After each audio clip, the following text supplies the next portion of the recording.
കാട്ടാന ഭീതിയിൽ മൂന്നാർ. പടയപ്പയെ കൂടാതെ കാട്ടാനക്കൂട്ടങ്ങളും ജനവാസ മേഖലയിൽ തമ്പടിക്കുന്നു. കാട്ടാനയുടെ ആക്രമണത്തിൽ വീടിന്റെ ഗേറ്റ് തകർന്നു. വഴിയോര കടകൾക്ക് നേരെയും കാട്ടാനകൾ പരാക്രമണം നടത്തി. വാഹനത്തിനും കേടുപാടുകൾ സംഭവിച്ചു.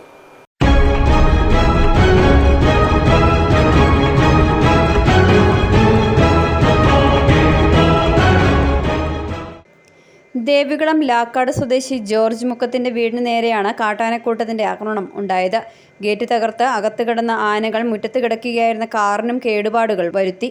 12:30 മണിക്ക് ഞാനൊരു ശബ്ദം കേട്ട്, ഗേറ്റിന്റെ ശബ്ദം കേട്ട് നോക്കിയപ്പോഴാണ് 3 ആന, ഒരു പിടിയാനയും 2 കുഞ്ഞുങ്ങളും ഇവിടെ വീട്ടിന്റെ മുറ്റത്തോട്ട് കയറി വന്ന് ഗേറ്റൊക്കെ പൊളിച്ച് ഇവിടെ തടന്ന് ഒരു മണിക്കൂറോളം ഇവിടെ തന്നെ കഴിഞ്ഞു കൂടി. അപ്പോൾ എന്നിട്ട് അതിനുശേഷം ഇവര് ഈ കാറിൽ ചാരിക്ക് അതിനകത്ത് ഒരു കുത്തിയിട്ടുണ്ട്. കാറിൽ കുത്തിയിട്ട് 2 തുള വീണിട്ടുണ്ട്, ഹോൾ വീണിട്ടുണ്ട്. അപ്പോൾ ഇതിന് മുമ്പ് കാട്ടുകൊമ്പൻ പടയപ്പ ഏതാനും ദിവസങ്ങളായി മൂന്നാർ ഉദുമൽപേട്ട അന്തർ സംസ്ഥാന പാതയിൽ ഇറങ്ങുന്നുണ്ട്. കഴിഞ്ഞ ദിവസം പെരിയവര പാലത്തിന് സമീപം 2 വഴിയോര കടകൾ നശിപ്പിച്ചിരുന്നു.